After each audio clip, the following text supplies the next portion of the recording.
ఈ మధ్య వైజాగ్ గాజువాకలో జరిగిన ఆ క్రూరమైన క్రైమ్ స్టోరీ విన్నారా? అసలు వింటేనే బ్లడ్ బాయిల్ అయిపోతుంది కదా! ఒక నేవీ ఎంప్లాయీ, ఒక డేటింగ్ యాప్ లవ్, మనిషి మొక్కలతో నిండిన ఒక ఫ్రిడ్జ్. ఇదంతా ఒక డార్క్ సైకో థ్రిల్లర్ మూవీలా ఉంది కదా! కానీ ఇది రీల్ కాదు మచ్చా, రియల్.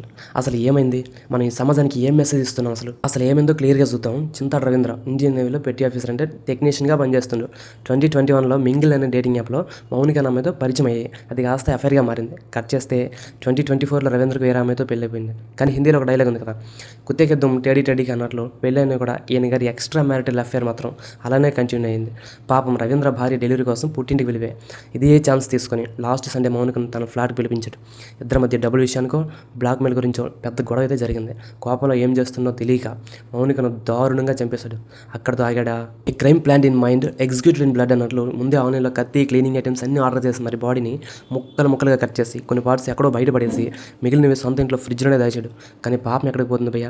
ఆ బాడీ పార్ట్స్ని డిస్పోజ్ చేయడం వాడికి చేతకాక చివరికి పోలీసుల ముందు తానే లొంగిపోయాడు.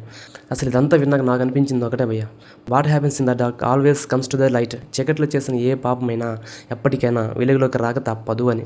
ఈ సొసైటీకి నేను ఇచ్చే మెసేజ్ ఒకటే భయ్య, టెంపరీ ప్రెజర్స్ కోసమో లేక సీక్రెట్ రిలేషన్స్ కోసమో కక్కుర్తి పడితే ఫైనల్గా ఏమైంది? మౌనిక ప్రాణం పోయింది, రవీంద్ర లైఫ్ జైలు పాలైంది. పాపం ఏ పాపం ఎరిగిన అతని భార్య, పుట్టబోయే పిల్లడి భవిష్యత్ ఇలా అన్నీ నాశనం అయిపోయినాయి.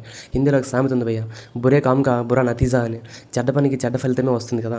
డేటింగ్ యాప్స్ మాయలో పడి అట్రాక్షనే లైఫ్ అనుకుంటే ఇలాంటి దారుణాలు జరుగుతాయి భయ్య. It looks sweet but poisons the soul. It hides in the dark and takes a heavy toll. What is it? అదే మచ్చా, దిస్ ఎట్ మోసం. ఒక చిన్న మోసం, ఒక సీక్రెట్ అఫేర్ ఎంతమంది జీవితాలను బలి తీసుకుందో చూసారుగా.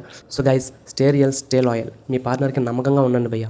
ఇలాంటి సైకో మనస్తత్వాలకు దూరంగా ఉండండి. దీనిపై మీ ఒపీనియన్ అంటే కింద కామెంట్లో చెప్పండి. ఏం చెప్పావురా?